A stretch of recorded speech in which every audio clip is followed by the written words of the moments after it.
Howdy folks, I'd like to share with you my opinions on Spike Lee's film Oldboy, a remake of the South Korean classic by Park Chan-wook.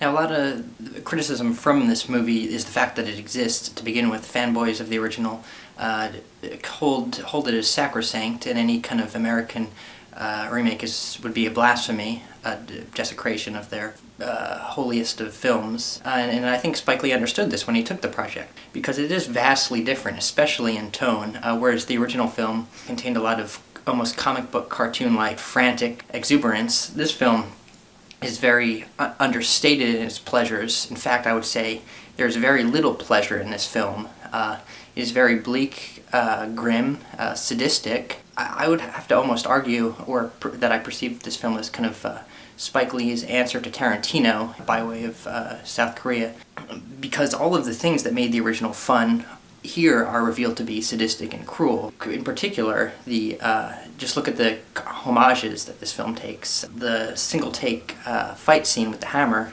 here is very sapped of joy. It's almost like wrestling-style choreography, in that it seems to be Joe Doucette, Brolin's character, is punching the air most of the time, and there's a transition. It's almost 3 shots long, but instead of it being horizontally composed, the transition becomes diagonally, and then the denouement is completely missing. It's shown as a transition from a conflict between him with the knife in the back from the other characters to him standing inside the elevator with them fallen to the ground with no explicable explanation of how he managed to take them down. Alright, and now in the character. In the original film, the Odisu character was almost like confused, stupid, stumbling, I guess as a kind of stand-in for the audience, trying to understand the labyrinthine mechanizations of the film, which are ludicrous. Whereas in this movie, Joe Doucette, the Brolin character, is just cruel and sadistic. The first actual fight scene here is presented not against gang members, but a high school football team, whereas he cruelly crushes, their heads into bottles and snaps their arms back, while the the female cheerleaders are just screaming in horror. Further, instead of the Joe Doucette character being an enjoyable drunken lout in the beginning of the movie, here he's just stumbling, mean, terribly misogynistic. And now the screen violence, the actual composition of the gore in this film is not fun or visceral. You remember how the action sequences are handled with fun, jaunty classical music in the original film. Here, they're bleakly shot with close-ups and excruciating, tense, drawn out of the actual torture sequences. For example, it's a very nice. I've never had to look away in a film recently, but this time I had to. Joe Doucette's character, he draws hash lines along Samuel L. Jackson's throat, and then one by one picks them off with a box cutter. And it's just grueling to watch.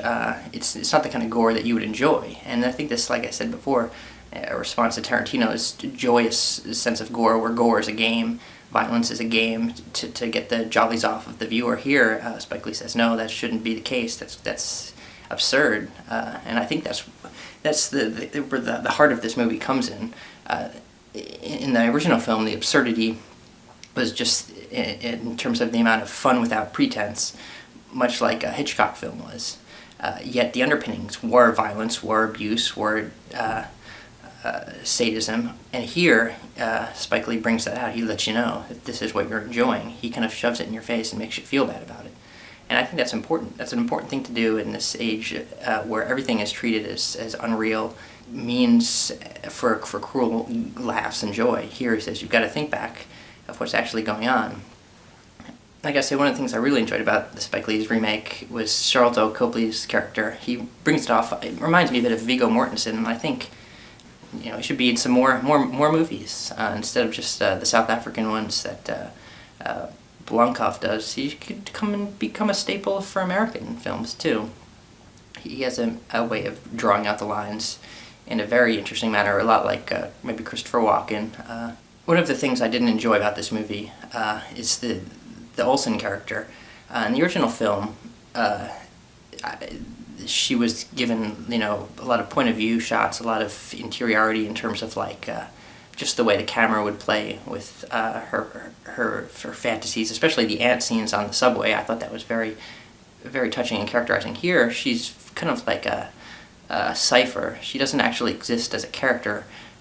More so as just the damsel in distress slash female sidekick.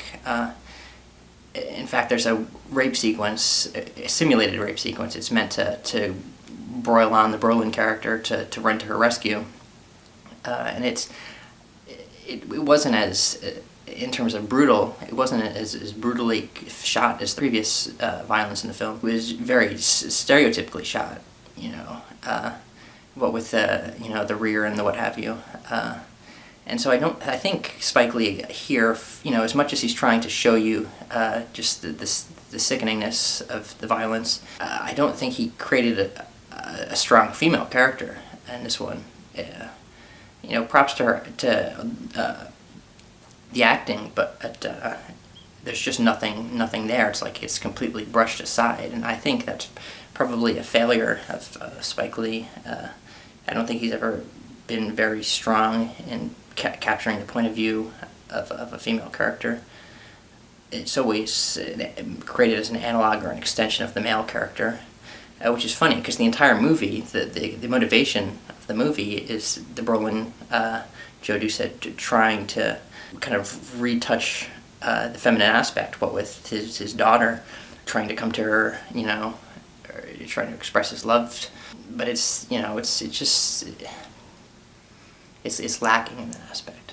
I mean, you're watching the movie, you're watching these things, these ideas and themes, and something's missing, something crucial, and I don't think it's like a memory lapse kind of missing. I think it's the director's fault for not covering that base. I gotta say, compared to the original, this film is very small. There's only about 5 or 6 characters in the movie, and a lot of the actual images on the screen look very similar. The original film had a lot of flashiness to it. There was a lot of play with color and light and angles, but here it's almost as if the movie is shot as like a early 90s cop thriller, just kind of bleak and gritty. Not much variety in tones. Take it what you will. That's the tone of the movie. So go check it out. Just share your comments and your finaglings and your fair field fox prospecting.